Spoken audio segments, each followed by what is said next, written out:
In today's video, I'm going to teach you a guide, how to cut a segment of a line, stroke, or shape. We'll do this inside Figma, and I'll walk you through a simple, reliable approach you can reuse for circles, lines, and other vector shapes. Start by opening your Figma project so you're looking at the canvas you want to edit. Make sure you have a clear area to work in and that your layers panel is tidy. So selecting the right object is easy. For our example, draw a circle. Select the ellipse tool, click and drag on the canvas and hold shift if you want a perfect circle. Place it where you can see it clearly. You can always zoom in to make the next steps more precise. Next, give the shape a visible outline.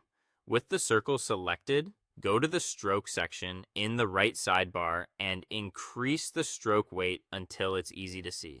A thicker stroke makes it much simpler to target edges and segments accurately.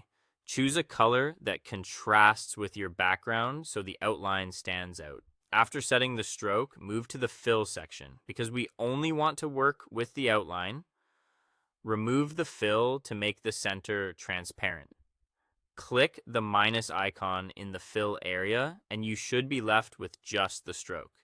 This helps you focus on the path itself without any interior color getting in the way.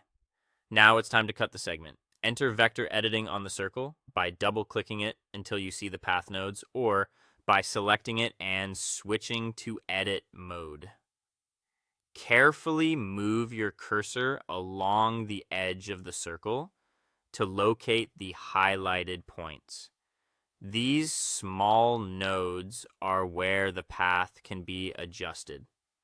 When the specific corner or segment you want to remove is highlighted, click to select it and press the delete key on your keyboard. This action opens the stroke at that location, effectively cutting the path.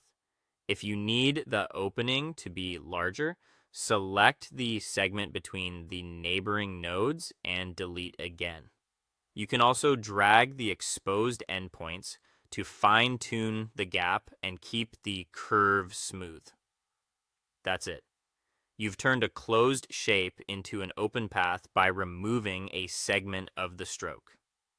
The same approach applies to other lines and shapes. Make sure you're editing the stroke, remove any fill so you can see clearly, enter vector editing, and delete the exact section you want to cut. If anything goes off track, undo and try again until the result looks clean and precise. That's all for today. Thank you for watching, and I'll see you guys in the next one.